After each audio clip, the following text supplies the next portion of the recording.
কার্যকর ব্যবস্থা গ্রহণের পথে গিয়েছি এবং আসার পথেই আমারই চোখে পড়েছে একটি সাইনবোর্ড, টেক্সটাইল ইনস্টিটিউট আমার চোখে পড়েছে এই আসার পথে।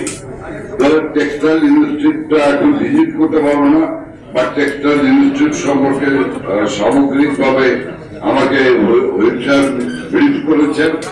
আমরা টেক্সটাইল ইনস্টিটিউটকে, টেক্সটাইল কলেজ, এখানে সচিব মহোদয় আছেন, আমি বলবো এই জোনটিতে পঞ্চগড়, ঠাকুরগাঁও, দিনাজপুর, রংপুর সব মিলে এখানে একটি গুরুত্বপূর্ণ একটি কেন্দ্রবিন্দু টেক্সটাইল কলেজ স্থাপন করা এবং পরবর্তীকালে সেই টেক্সটাইল কলেজ টেক্সটাইল ইউনিভার্সিটি হোক, সেটাও আমরা আশা করি। আমরা টেক্সটাইল ইন্ডাস্ট্রিকে টেক্সটাইল কলেজে করতে চাই।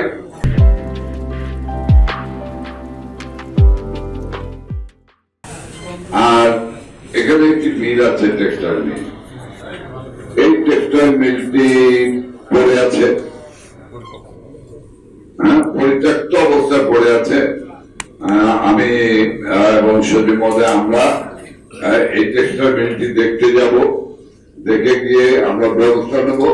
তবে এখানে একটি ভালো প্রস্তাব দিয়েছেন এই দিনাজপুরের নেতৃবৃন্দ, সেই প্রস্তাবটি নিয়ে আমরা কাজ করছি।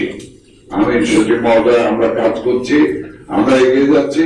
ইনশাআল্লাহ খুব শীঘ্রই ভালো কোনো খবর পাবেন।